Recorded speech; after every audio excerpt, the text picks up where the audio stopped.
গল্পগুলো সব দিকে ছড়িয়ে রয়েছে, শুধু সেগুলোকে ধরতে হবে, তারপরে ঝুড়িতে পুরে মশলা মিশিয়ে পরিবেশন করতে হবে।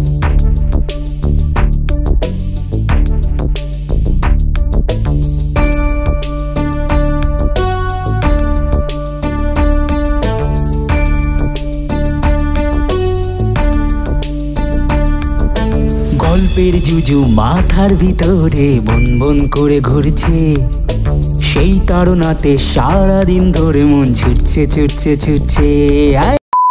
অ্যাটেনশন প্লিজ এভরিবডি, সবাই এদিকে। বুঝতেই পারছি সকালে মন খারাপ, সবাই এতদিন আমরা একটা পরিবারের মতো ছিলাম, কিন্তু মন খারাপ হওয়ার কিছু নেই। আচ্ছা, দাদাকে খুব চেনা চেনা লাগছে। ও আপনার সাথে ওই ফেস্টিভ্যালে দেখা না? ও হো, দেখলেন, বলেছিলাম না আবার দেখা হবে। আরে একই দিনে একই ট্রেনে ফিরছেন, সত্যি মানে ফেস্টিভ্যাল মানেই মিলন মেলা, বহু ভাবনার চিত্রহার।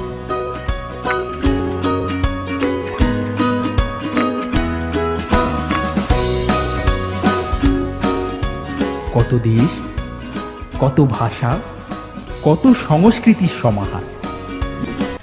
দাদা চা এসে গেছে। তারপর যথারীতি রওনা দিলাম কলকাতা ফেরার উদ্দেশ্যে।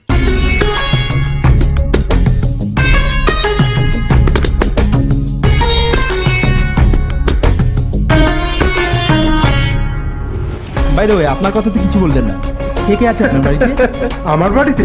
আমার বাড়িতে বউ আর ছোট্ট মেয়ে, সেই 1947 সালে বিয়ে আমার। বলছেন কি? খুঁজছে খুঁজছে খুঁজছে খুঁজছে খুঁজছে খুঁজছে।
একটু ধৈর্য ধর বন্ধু, কারণ আসল গল্পটা শুরু ঠিক এরপর।